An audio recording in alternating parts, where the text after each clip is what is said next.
que vienen en ayuda de aquellos que están preparados para recibirlos. Volvámonos hacia aquellas grandes fuentes, de las cuales emanan incesantemente la fortaleza y la inspiración para todos los que, olvidando el yo, están resueltos a aprender y a compartir sin reservas. Habíamos quedado en el inciso B de esta resumen de la explicación de HPB de esta esloca.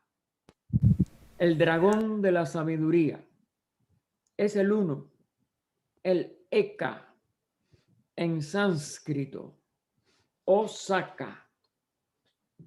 Jesús aceptó la serpiente como un sinónimo de sabiduría y esto formó parte de sus enseñanzas. Sed prudentes como la serpiente, dice. En el principio, antes de que la madre se convirtiera en padre-madre, el dragón de fuego se movía solo en los infinitos. Esto está en el libro de Sarparagini o Sarpañín. Antes que nuestro globo asumiera la forma de huevo y también el universo, que esa es la forma universal de todo comienzo de la manifestación y que se mantiene en el fondo en un sentido universal de que todo vehículo sutil tiene forma ovoide. Y eso es por lo que todo el ser o todo ser manifestado conscientemente, sobre todo ya un ser humano que es autoconsciente, no solo consciente, sino autoconsciente. Lo más sutil que vamos a decir, la expresión de su principio superior es un ovoide también, o sea, el huevo áurico. Cuando HPB en sus instrucciones directas a sus discípulos, que fue lo último que ella hizo después de publicar la doctrina y la clave y la voz del silencio, lo que ella llamó el círculo interior en Londres, al que le dio sus instrucciones esotéricas más preciadas, que ellos mantuvieron circulando entre ellos y moviendo sobre todo la energía de esas instrucciones para poder pasarlas después a toda la humanidad. Estuvieron unos 7 años y la señora Besant reunió todas esas instrucciones y las publicó como unidas a un material que había quedado como preparado para el tercer volumen de la doctrina secreta, que son las biografías de los grandes iniciados, el misterio del Buda y otras enseñanzas que ella había dejado para ese tercer volumen. Y a esas enseñanzas, como enseñanzas orales, porque ella no escribió esto, fue lo que se sumó como el sexto en español, tercer volumen en inglés, quinto y sexto volumen, tomos en español, que es el tercer volumen en inglés de la edición que en ese año hizo la señora Besant. Dejó algunas cositas, algunos detalles que no se publicaron y que muchos años después se fueron publicando o se publicaron, sobre todo ya todas como el tomo 12 que Boris de Sirkov preparó para los escritos coleccionados o collected writings en inglés. Y todo eso está ahí. Y sobre todo esto de que el Atma que se había puesto primero en la primera bosquejo de la Constitución Centenaria que se le dio a Sinet para escribir el budismo esotérico, no era el principio más alto del ser humano, que ese nunca es un principio humano. es nada más que el principio total de toda la vida, de la unidad de la vida. Y no pertenece a ninguna expresión manifestada individual o particular. Pero el huevo áurico sí. En realidad es ese mismo espíritu, pero individualizado a través del huevo áurico. Porque es eso, un campo de expresión de la conciencia del ser humano.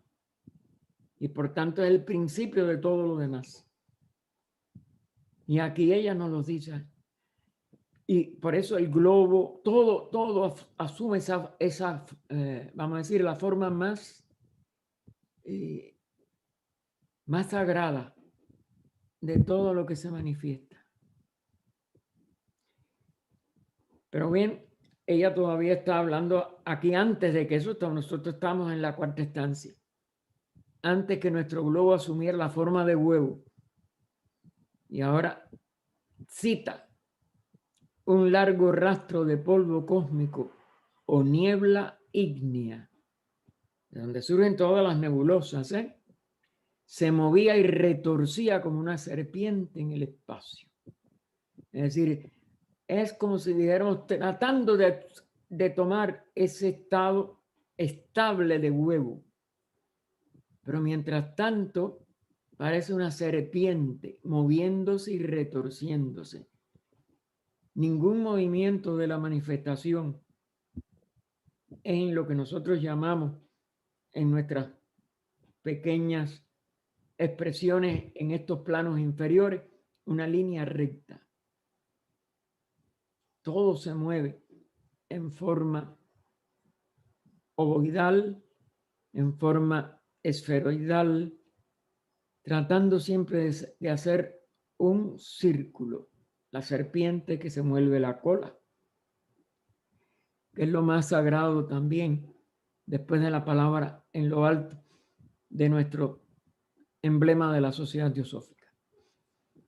El Espíritu de Dios moviéndose en el caos. Es decir, en esa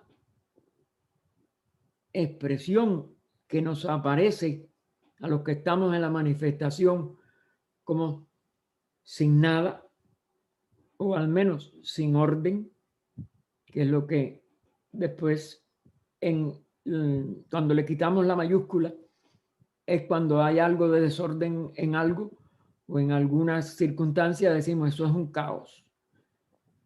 Y ha sido también entonces limitado a un sentido de algo que no sirve, que está incorrectamente funcionando, etcétera, o que no funciona. Cuando el caos nada más que es el estado de pralaya, visto en este sentido que lo estamos viendo ahora. Es decir, se mueve en esa ausencia de manifestación para que cese ese reposo que ha habido durante el pralaya que vimos descrito en la primera estancia.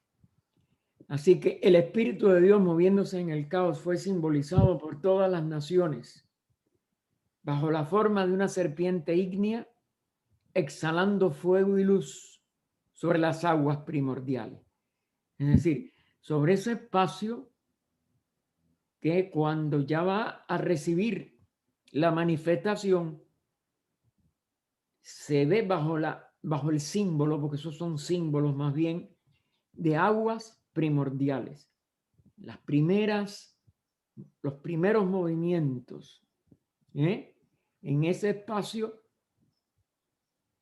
pero en el espacio en sí, y esa función del Espíritu divino, Espíritu de Dios, mejor sería divino porque no es una persona, el Espíritu divino moviéndose en esas aguas primordiales. Y por tanto ya expresando que el fuego, la luz, es decir, la energía de ese espíritu,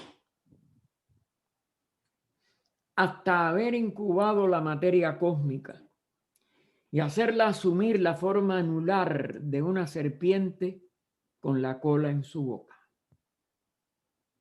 Ese es ya, como si dijéramos, su estado estable,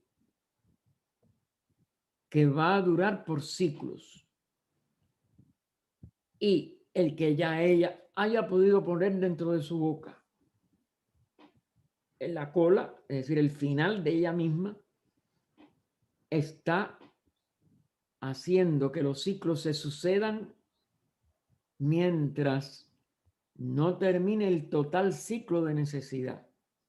Es decir, son entonces las etapas diferentes de ese ciclo total. Y eso lo vuelve a representar cada pequeño ciclo, aunque sea el más mínimo que podamos imaginar, como una expresión de esa serpiente moviéndose la cola.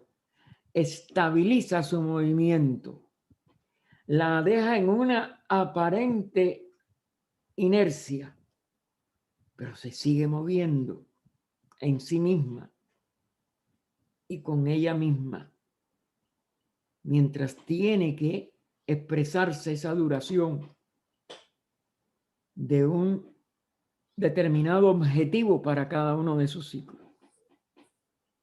Ciclos que son todos inteligentes, todos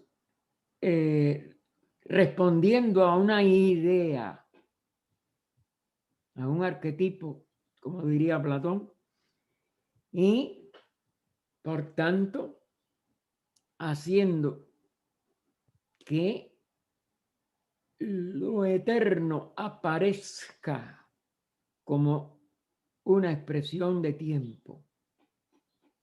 Recuerden que el tiempo es mayábrico. Es las conciencias que pueden registrar un ciclo, las que entonces lo sienten como tiempo. Pero lo único real, lo único verdadero, lo único que es la esencia de la seidad es lo eterno. ¿Eh? Y por eso dice ella, la cual, esa serpiente con la cola en la boca, no solamente la eternidad y el infinito, la cual simboliza, perdón, no simboliza no solamente la eternidad y el infinito, sino también la forma globular, de globo, de huevo, de todos los cuerpos formados en el universo de aquella niebla ígnea. ¿No? Esto ratifica eso sagrado de esa niebla ígnea y de esa expresión ovoidal y siempre en giro que representa el movimiento de todo el universo. El universo, lo mismo que la Tierra y que el hombre, arrojan periódicamente a manera de la serpiente sus antiguas pieles, simbolizando una vida física que hay que soltar la piel física para poder completar el ciclo y volver a iniciar uno nuevo, porque se completa siempre en lo interno y se vuelve a desechar cada vez que termina un ciclo que llamamos una encarnación, una etapa, lo que sea. Y eso se repite en la raza, en la ronda, en los globos, etcétera, etcétera. Pero siempre se reviste de unas nuevas. Aún lo que estamos tratando de seguir aquí de la descripción de estas estancias de la formación de todo un nuevo universo, que no es nada más que una nueva piel que se va a poner porque la piel vieja del universo anterior la desechó con una característica para continuar lo que en la piel anterior había alcanzado como un propósito, como una meta temporal, pero para que eso continúe. ¿En qué sentido? en el sentido de la ley una, la ley de evolución. La ley de alcanzar una mejor expresión en cada nueva piel.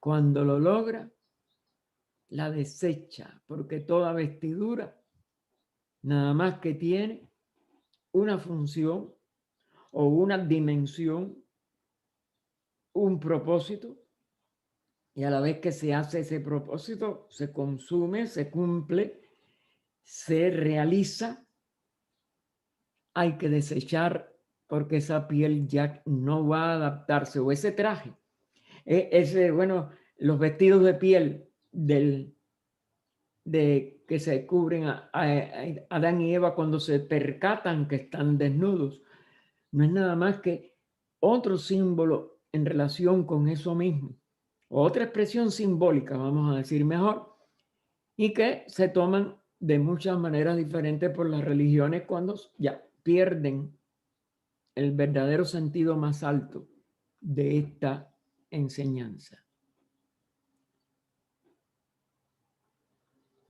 Y pasamos al inciso C.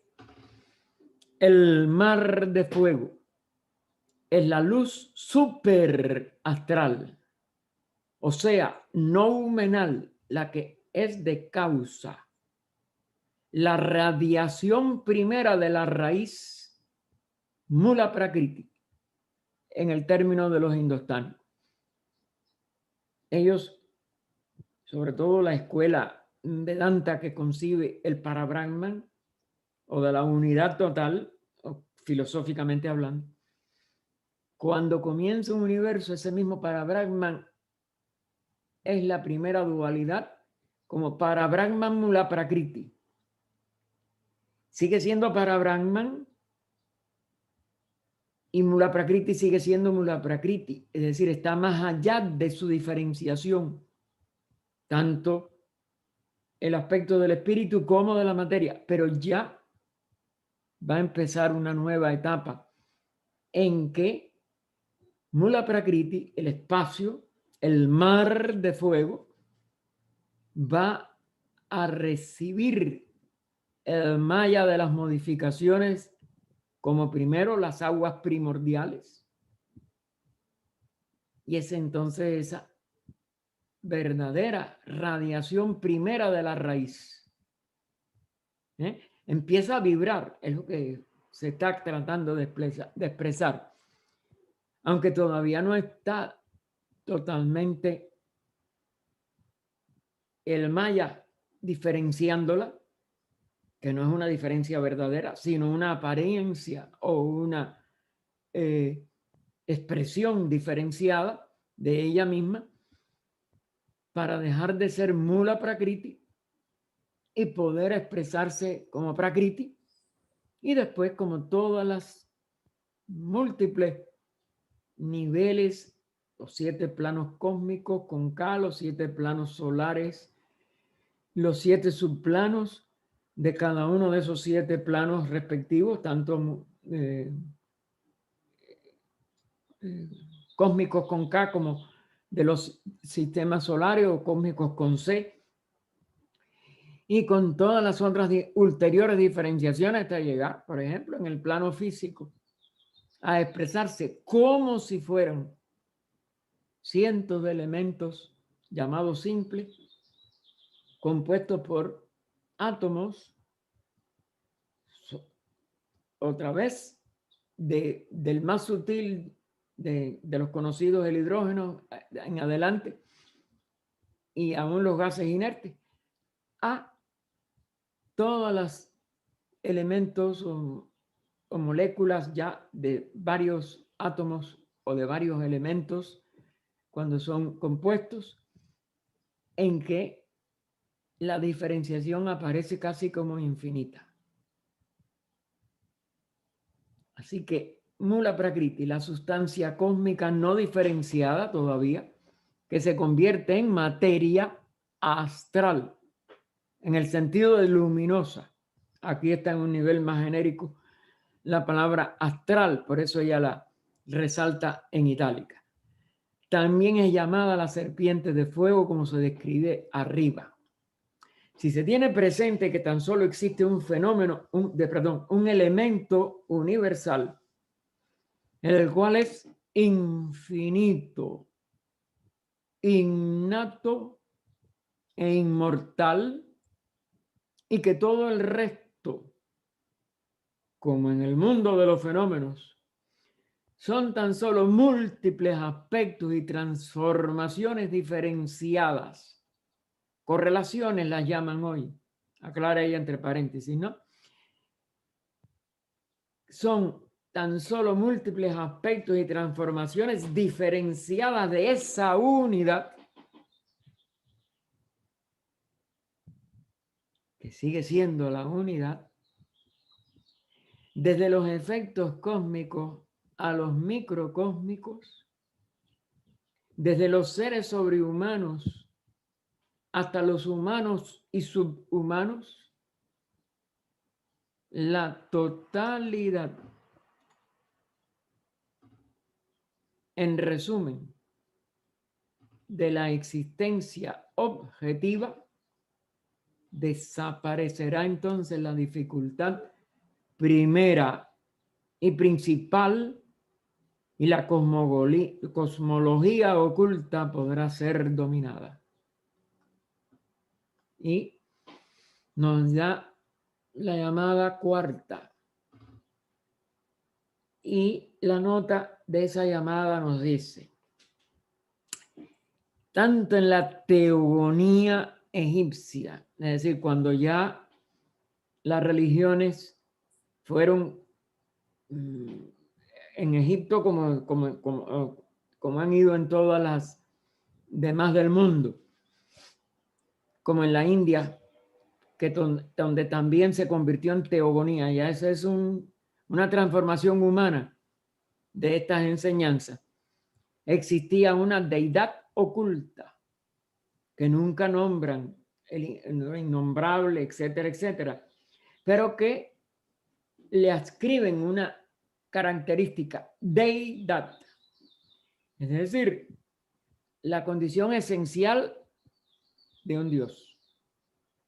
Pero que si ustedes van a la terminología de la palabra, es como cuando ella, en el proemio de la doctrina secreta, al darnos las proposiciones fundamentales, nos dice que la realidad total es una seidad, de donde surgen los seres, pero que la seidad no es un ser.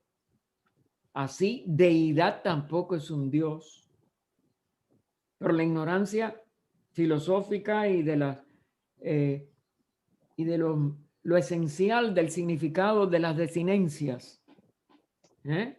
Cuando nosotros decimos idoneidad, estamos hablando de un atributo, de una condición que se expresa en un técnico o en un místico o en lo que sea, de ser idóneo para algo. Pero idoneidad no es un ser. Idoneidad es un atributo o una condición esencial más bien. Seidad es lo mismo. Deidad es lo mismo. Ni es un Dios, ni es un ser. Es lo esencial, la esencia que hace de un ser, que hace un Dios, pero no es ninguno de los dos. Y entonces aquí, cuando ella se refiere aquí a que en la teogonía, tanto en Egipto como en la India, hablaban de una deidad oculta, es eso, la seidad. Hablaban de una condición oculta, la unidad. Y ya el Dios creador andrógino. Es decir, el Parabrahman Mula Prakriti. Porque ha comenzado un ciclo de manifestación. Así, SHOO, no sé cómo se pronunciará, si como en inglés Shu o algo así, es el Dios de la creación. Y Osiris, en su forma primaria y original, es el dios cuyo nombre es desconocido. Cuyo nombre es desconocido. En su original, el Osiris es ya su manifestación, como el Parabrahma Mula Prakriti ya. ¿Ok? Véase la obra de Mariette Abidos, segundo tomo de cero, segundo capítulo, página 63 y volumen tercero, sí, son volúmenes. Y volumen tercero, páginas 413, 414, número 1122. Este fue uno de los egiptólogos de la antigüedad, digo de la antigüedad, no, de los siglos anteriores, y que dejó constancia de esto. Pero sus consecuencias filosóficas, o más bien sus consecuencias para el estudiante de estas enseñanzas con un propósito verdaderamente místico, un propósito verdaderamente oculto, místico es oculto, aunque hoy se aplica nada más que a los devocionales, pero misté viene de misterio. Es decir, místico es aquel que trata de descubrir los misterios del universo, de sí mismo, etc. Porque el universo y uno mismo somos nada más que una unidad.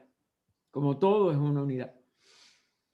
Todos los cabalistas y ocultistas orientales y occidentales reconocen a la identidad del Padre-Madre. Identidad del Padre-Madre. Con el Aether primordial o Akasa, luz astral. Y B, su homogeneidad antes de la evolución del Hijo. Lo pone entre comillas porque es mayábico, ese Hijo, y es eso, el universo que parece diverso y sin embargo sigue siendo la misma realidad total.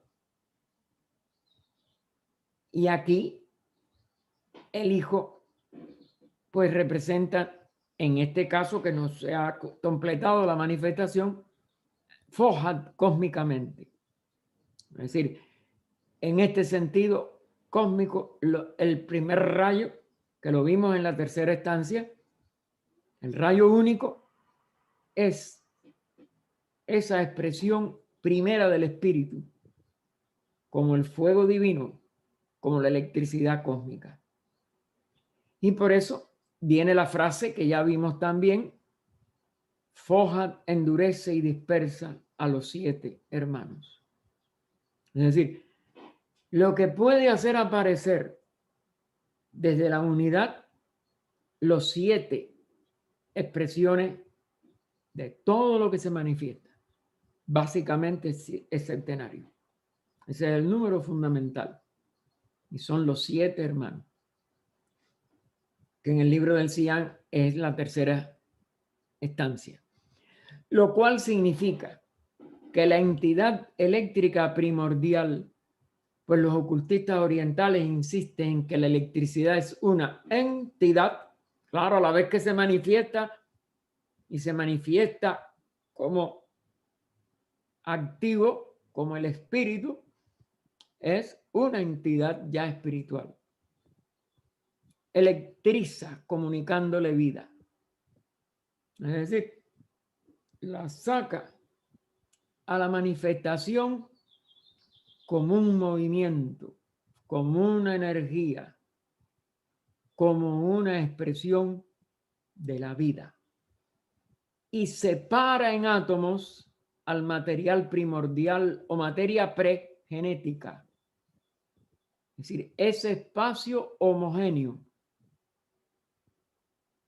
la convierte en una cantidad de puntos de energía, de puntos primordiales no divisibles. Esta es la verdadera, como dijéramos, partícula que ellos dicen última, que busca la ciencia, como se le ha dado el nombre de la partícula de Dios, y que algunos creen que ya se encontró, etcétera, y está en el plano físico. Están muy lejos. Están 7 planos solares más 7 planos cósmicos de encontrar esa primera, vamos a decir, ese primer átomo, el verdadero, el que no se puede dividir, porque él surge del espacio homogéneo como la única partícula indivisible. Todo lo demás son agregaciones de átomos primordiales en 14 planos totales, 7 cósmicos, 7 solares, más todos sus subplanos por el medio, en los cuales hay nuevas agregaciones para cada uno de las primeras expresiones de esos planos, desde el más sutil, desde el espacio homogéneo a el plano físico, donde también hay un subplano, uno de sus 7 divisiones, la primera, subplano atómico físico. Esos átomos que se expresan en el físico pueden ser disueltos, pero no en otro nivel del plano físico, sino en niveles del plano siguiente al plano físico y así sucesivamente. Es decir, esas partículas aparentemente desaparecerían, como en el caos, desde el punto de vista del plano más denso, pero seguirían siendo materia compuesta en el plano astral, como le llamamos, en el plano mental, en el plano búdico, en el plano átmico, en el plano adupadaka, en el plano ádico del sistema solar, desaparecerían de todo el sistema solar como si eso nunca hubiera existido, pero estarían presentes en el primer plano cósmico. Tendrían que seguir ascender al segundo plano cósmico, al tercero, al cuarto, al quinto, al sexto, y solamente en el séptimo estarían estas expresiones verdaderamente atómicas de la materia primordial o del espacio primordial, primeramente diferenciado por este hijo. Después el universo completo sigue siendo ese hijo, pero es a través de Foján, cósmicamente.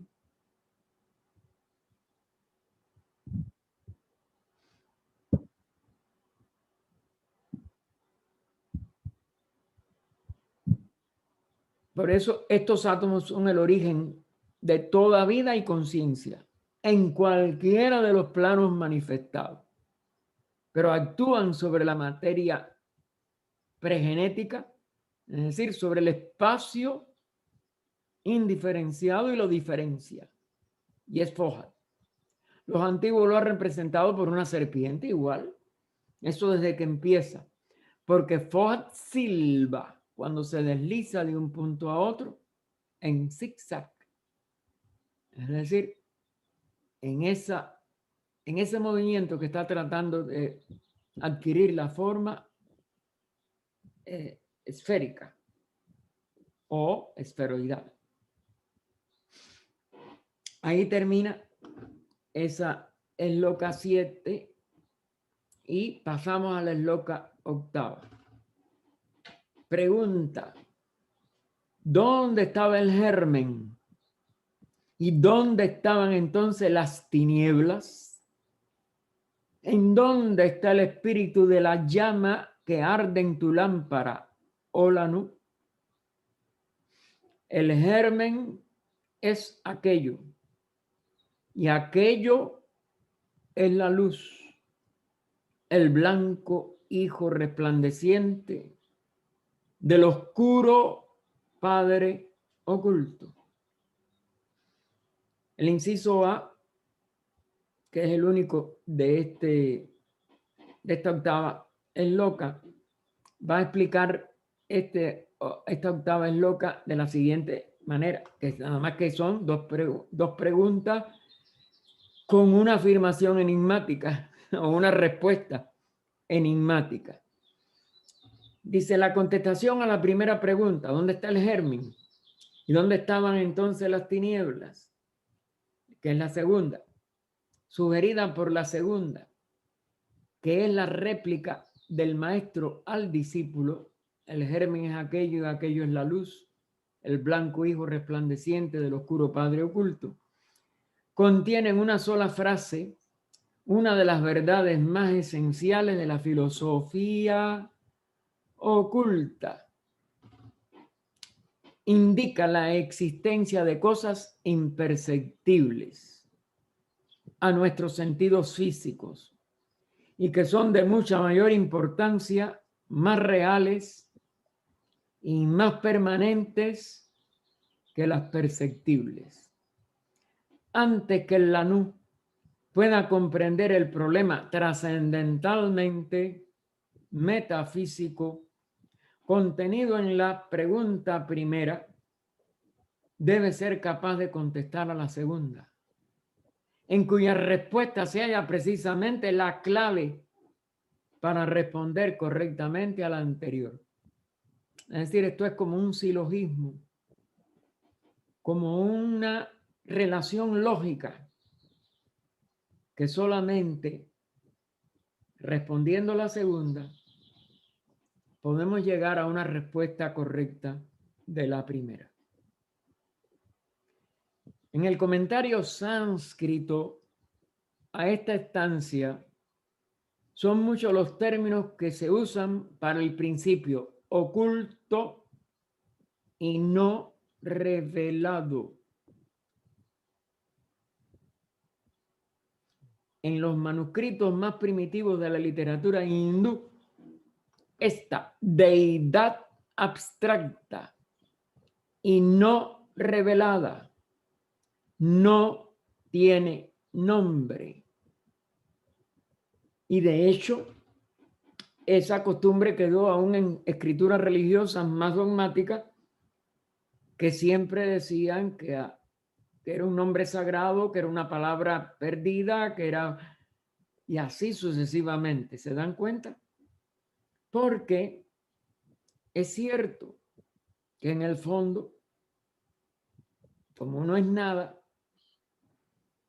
aunque sea el origen de todo, como es una nada todo, pues en realidad tampoco debe de tener un nombre diferente o algo que pueda, como si dijéramos, equivocadamente tomarse por la manifestación o por algo ya en camino de esa manifestación o en vías a esa manifestación. Y ella agrega, se la llama aquello, tat, teate en sánscrito, y significa todo lo que fue, lo que es, fue y será. Que también ustedes saben que en el antiguo Egipto se aplicaba una Isis, o que puede ser concebido así por la mente humana. Es decir, que es la única concepción que puede tener la mente de lo que es, fue y será. Aunque la mente siempre lo va, como es natural, a desvirtuar y nunca le podrá, como si dijéramos, mantener en la realidad de su concepción, porque la mente es incapaz de alcanzar la realidad, excepto por negación, más que por afirmaciones. Y eso no solo es estos tres aspectos, lo que es, lo que fue, lo que será, sino y aún lo que no es, lo que no fue y lo que no será. Porque tiene que asumir No solo todo lo positivo, sino todo lo negativo. Para que pueda llegar a lo que pudiéramos llamar lo verdaderamente neutro.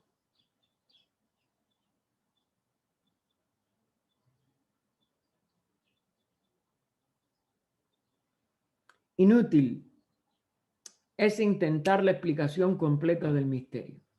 Claro, ni tiene palabras, ni hay mente que lo pueda concebir.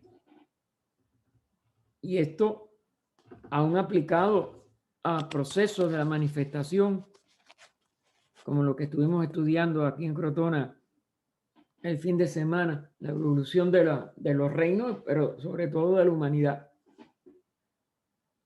Porque la humanidad es el reino clave de todos los demás reinos, de los 7 conocidos, más otros indudablemente que hay, y que hasta ahora por lo menos no se pueden ni tan siquiera concebir.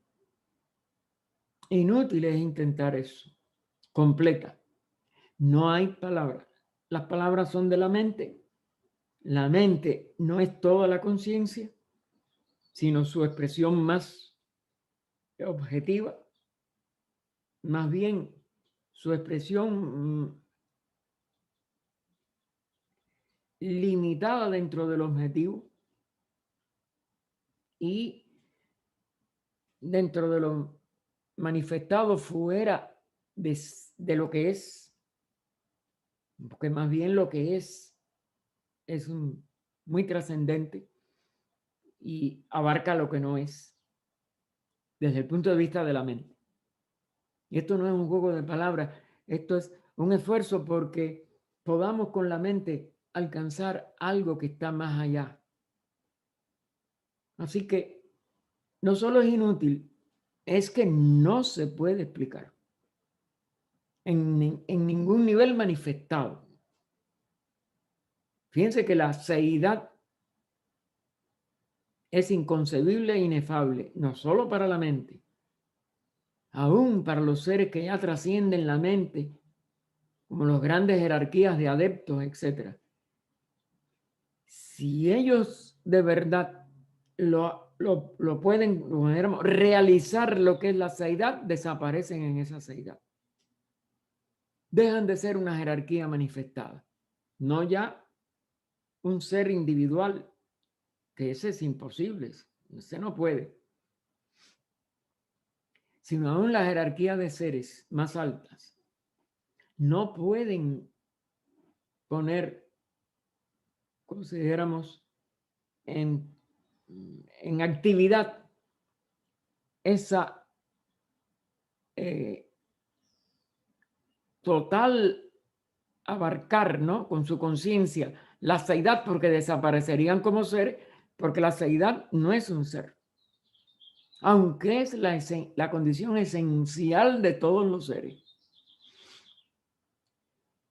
HPV añade, los materialistas y los modernos hombres de ciencia jamás lo comprenderán, puesto que para obtener una percepción clara de ello, ya no la realización completa del misterio, sino percepción clara al menos de hacia dónde va ese misterio, que hay que ser esto un gran ser, un místico, una persona que ya va más allá de su mente a percepciones intuitivas, es decir, que recibe, como si dijéramos, la iluminación del espíritu o de Atman, del espíritu universal, a través de la vida con que se une, que eso es lo que es la verdadera conciencia búdica, unirnos a la vida, y se ve que la vida toda es, que mi vida es la vida de todo. Y aunque no se puede llegar a la vida total, porque repito, es desaparecer como ser, pero el ser empieza a integrarse a esos estados, es lo que son los samadhi de los yogis, que se hacen irreversibles en un adepto y quedan sumidos en esa capacidad de verificar que la vida es una sola, en todo, con todas las expresiones de la vida que se pongan en contacto. Pero su realización como seidad los desaparecería como seres, aún como seres jerárquicos, de una jerarquía la más grande, un logo. Fíjense, eso es lo que creo que en palabras trata de poner HPB cuando habló que el primer logos cósmico proporciona vamos a decir, la ideación cósmica y ya se reabsorbe en esa misma seidad. Es lo único que puede hacer. Y es el primero. Entonces ya el segundo y el tercero son los que pueden trabajar el Go y pueden entrar en la manifestación, pero como seres. El Hijo, el universo en sí mismo y la labor creativa del Espíritu Santo, la que manifiesta el universo a través de la acción de su inteligencia. Es la inteligencia creativa. Así que los materialistas y los modernos hombres de ciencia jamás lo comprenderán, puesto que para obtener percepción clara de ello, ha de admitirse ante todo el postulado de una deidad universalmente difundida, omnipresente y eterna en la naturaleza. En segundo lugar, ha de profundizarse el misterio de la electricidad en su verdadera esencia. Eso es poder desentrañar la esencia del espíritu. Y en tercer término, conceder que el hombre es el símbolo centenario en el plano terrestre de la gran unidad una, el logos, que es el signo de 7 vocales, O-E-A-H-O-O, el aliento cristalizado en el verbo. Que ya vimos esa fórmula, Y es por eso que las 7 vocales, el aliento cristalizado en el verbo. La novena es loca. La luz es llama fría. Y la llama es fuego. Y el fuego produce calor que da lugar al agua. El agua de vida en la gran madre. El caos, es decir, el espacio. El espacio todavía no mayábicamente modificado. El espacio como verdadera unidad o espacio abstracto absoluto. La idea es uno de los 2 símbolos de la realidad, de la realidad una, de la realidad total, de la realidad sin espacio ni tiempo, objetivos, en su estado de inmanifestación total. Esto igual está lleno de aparentes paradojas o contradicciones. La luz es llama fría y la llama es fuego y el fuego produce calor que da lugar al agua. Literalmente, desde el punto de vista de cómo llamamos estas cosas en el nivel manifestado nuestro, es un imposible. Cuando penetremos esta y otras eslocas de las estancias, vamos a ver que es lo único que puede de verdad llevarnos a una concepción de todo este proceso y de todo el universo. Claro, nos aclara lo primero que tiene que aclarar. Debe tenerse presente que las palabras luz, llama y fuego han sido adoptadas por los traductores de las estancias del vocabulario de los antiguos filósofos del fuego. La llamada nos dice, no los alquimistas de la Edad Media, sino los magos y adoradores del fuego, de quienes los rosacruces o los filósofos per ignem, es decir, frase latina referente al fuego, los sucesores de los teurgistas, teurgos o teurgistas, son los que pueden manejar la verdadera magia superior, la que crea, o más bien manifiesta desde lo inmanifestado y aparentemente vacío, lo manifestado o aparentemente lleno.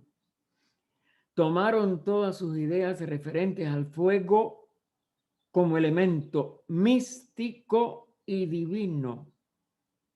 Por eso ese fuego se pone con inicial mayúscula. No es lo que encendemos con un fósforo, es el místico y divino fuego, vamos a decir, inmortal o eterno o totalmente básico de toda manifestación de luz, de calor, de agua, etcétera. Por eso es frío, por eso calienta. Estamos hablando de aspectos totalmente trascendentes, no de nuestras percepciones de los sentidos y nuestras experiencias físicas. Así que debe tenerse presente que las palabras luz, llama y fuego han sido adoptadas por los traductores de las estancias del vocabulario de los antiguos filósofos del fuego, con objeto de expresar mejor la significación de los términos y símbolos arcaicos empleados en el original, que solamente aprendiendo vamos a decir, por evolución, es decir, por crecimiento interno, la verdadera magia, podríamos entonces tener términos mejores quizás que ellos puedan tener, pero hoy ininteligibles para nosotros en nuestro nivel de ignorancia que vivimos. Todos estos, la luz, la llama, el frío, el fuego, el calor, el agua y el agua de vida, son en nuestro plano el linaje, o como diría un físico moderno, las correlaciones de la electricidad.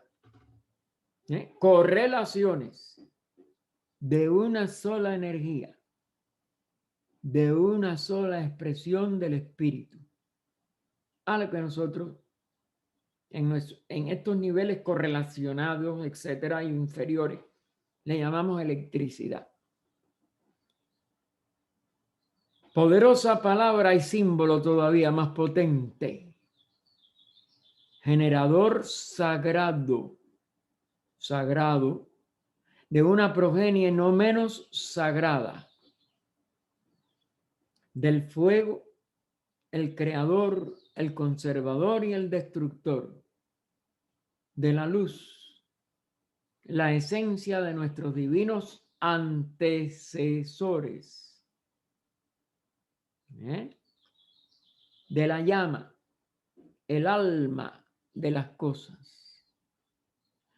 La electricidad, la vida una en el peldaño superior del ser. Y el fluido astral, el azanor de los alquimistas, en el peldaño inferior. Dios y el diablo, el bien y el mal. En el peldaño inferior ya es una dualidad de opuestos complementarios, porque no son nada más que, o lo que diríamos también en un nivel así inferior, electricidad positiva, el polo positivo, electricidad negativa, el magnetismo o campo magnético. para que ella se manifieste. Es decir, donde ya todo es dual. El alma que ya expresa la bipolaridad del espíritu o la complementariedad de espíritu-espacio. Ahora bien, ¿por qué en las estancias se llama a la luz llama fría? Porque en el orden de la evolución cósmica, según enseña el ocultismo, la energía que obra sobre la materia después de su primera formación en átomos, los verdaderos átomos primordiales, es generada en nuestro plano por el calor cósmico y porque el cosmos con K, en el sentido verdaderamente universal, en el sentido de materia disociada, no existía antes de aquel periodo.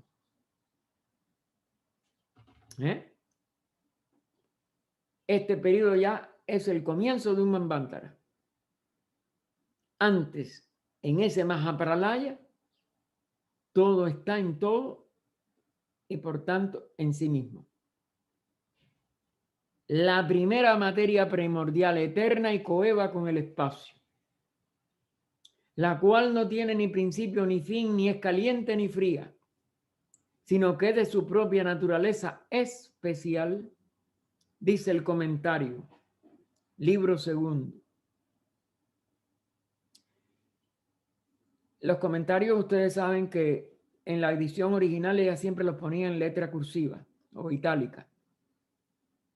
Y ese libro de comentarios era lo que se le daban a los discípulos de los grandes maestros para poder comprender estas estancias y cualquier instrucción que daban sobre ellas. Y eso es uno de los grandes regalos que ella parcialmente pudo hacer, pero que parece que ella nunca tuvo autorización de dar completo. Cada fragmento de comentario que ustedes vean en la obra, traten de profundizarlo porque ahí están las mejores explicaciones y claves que podemos tener a nuestro alcance en nuestro estado actual de evolución. Hasta ahora. El calor y el frío son cualidades relativas y pertenecen a los reinos de los mundos manifestados.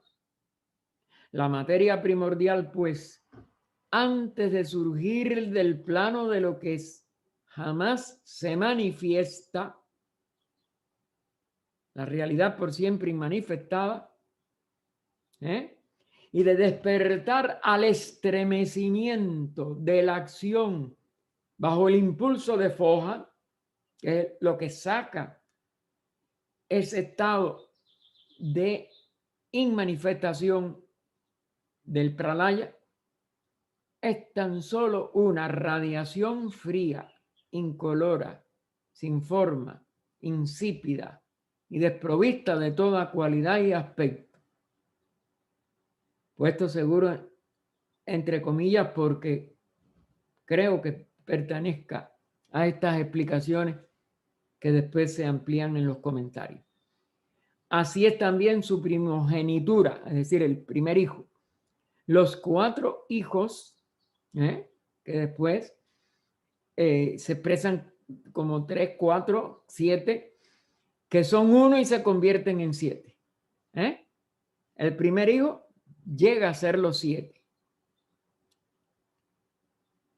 Las entidades, cuando ya las vemos funcionando como jerarquías, por cuyas calificaciones y nombres los antiguos ocultistas orientales han llamado a los 4 de los 7 centros de fuerza primarios o átomos que se desarrollan posteriormente en los grandes elementos cósmicos, ahora divididos en los 70 o más subelementos conocidos por la ciencia.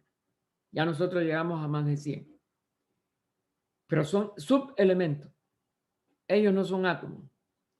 Las 4 naturalezas primarias de los primeros Dianchohans, las primeras jerarquías que trabajan en las primeras diferenciaciones, son las así llamadas, a falta de mejores términos, acásica, del ácasa o primera expresión de la más sutil materia proveniente de la primera diferenciación, etérea, ya la, como si dijéramos, más cercana a nuestro plano físico, acuosa, ya pasada por el aire aún al nivel del agua o de lo acuoso, e ígnea, que corresponden en la terminología del ocultismo práctico a las definiciones científicas de los gases,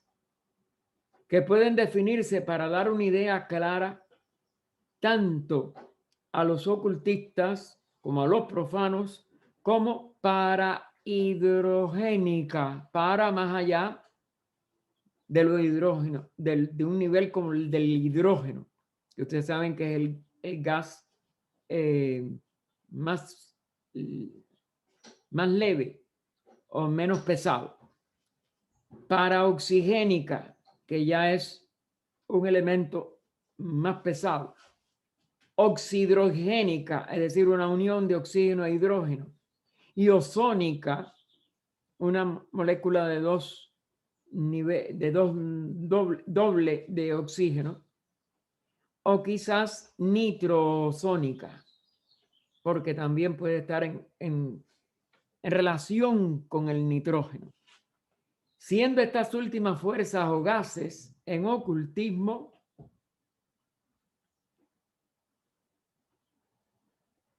sustancias suprasensibles, aunque atómicas, las de mayor efecto y las más activas cuando imprimen su energía en el plano de la materia más groseramente diferenciada.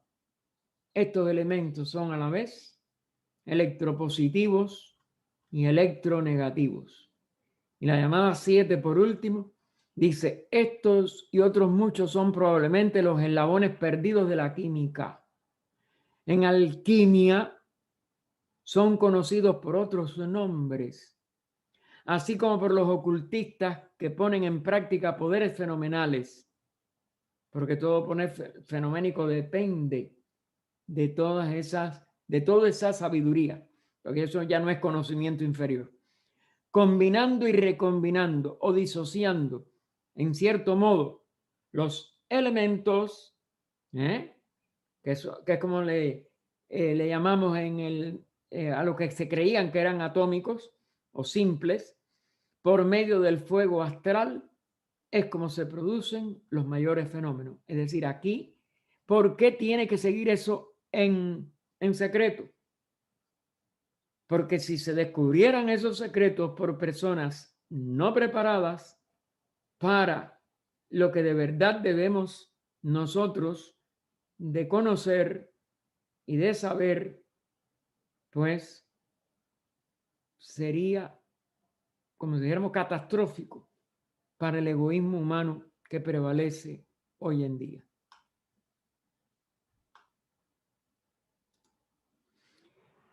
Terminamos así con la invocación a la unidad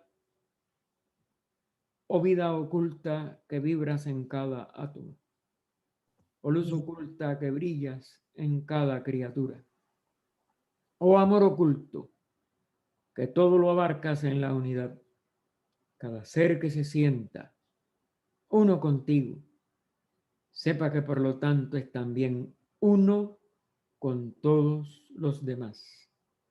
Paz, paz, paz a todos los seres. Perdónenme que me haya cogido 4 minutos más.